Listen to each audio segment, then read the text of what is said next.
It's so exciting to start your raw feeding journey and begin a new stage with your pet. But it's often easier said than done, especially if you live with your parents, spouse, friends, basically anyone that you need to convince to allow you to feed raw in the common space. More than likely, they won't be ecstatic about you switching on to raw food, and if they are, you are one of the lucky ones. But as somebody that convinced her parents to allow her to feed raw dog food at the age of 15, here is how I did it and some tips for you. Number 1 is stay composed and mature. This can be an emotional fight, or at least it was for me, as I wanted nothing more to switch my dogs off from kibble to raw food, but being 15, I couldn't exactly do whatever I wanted, so I did have to have my parents on board in this big decision. So I really made sure to be able to stay emotionally mature and take charge of my actions and understand their perspective and why they were so hesitant in this decision, which brings us to our next point. Number 2, educate. I found that I spent more time educating my parents than I did myself, as they weren't going to go down that raw feeding research rabbit hole. I had to do it for them.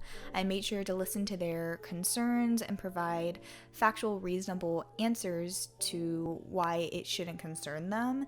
And I also made a Google Slides presentation which showed the flaws of kibble, benefits of raw, costs, sourcing, all the breakdowns, as well as had an open Q&A for whatever questions and concerns they had at the end. Number 3 is cost. Now this point is mainly for people who are under 18 that cannot financially support themselves, but if you show that you can be financially responsible, and whether you have a part-time job or you get an allowance and you can pitch into the cost in any way possible, it can show responsibility and maturity and hopefully convince whoever you're trying to persuade into allowing you to do this. On the raw feeding spectrum, DIY raw will be the most cost effective, but just a reminder that you will need extra freezer space, so that's something to keep in mind. Number 4 is bacteria. Foodborne illness tends to be the number 1 concern. As the raw feeder that is trying to persuade whoever, it's important to reiterate that with proper sanitation and safety measures, it's the exact same when humans consume raw meat. You just have to make sure to continually practice proper sanitation measures, and that responsibility falls on you as the raw feeder. I have a designated raw dog food area where I only make the raw dog food in that space, and this really helped ease my parents' mind when it came to cross-contamination of the raw dog food and human food. And again, as the raw feeder, it is your responsibility to uphold very high sanitation measures.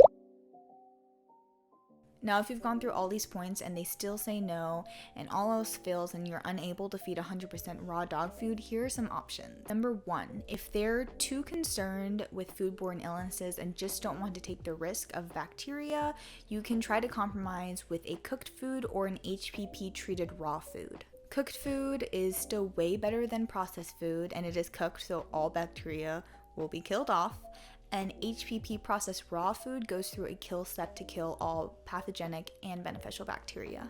If it's 100% no to any sort of fresh food, see if you can up the quality of the kibble now. If you're at the quote-unquote highest quality, that's great. If you are at a lower quality, see if you can compromise and feed a higher quality one. Here is a video on what to look out for in higher quality kibbles and some brands. And in the end, there are always moisture and kibble boosters. The number 1 most important thing to add to a dry diet is moisture, as kibble does have a lack of hydration, and kibble boosters. If you can't feed 100% raw, that's perfectly understandable. Remember that any amount of fresh food is better than none.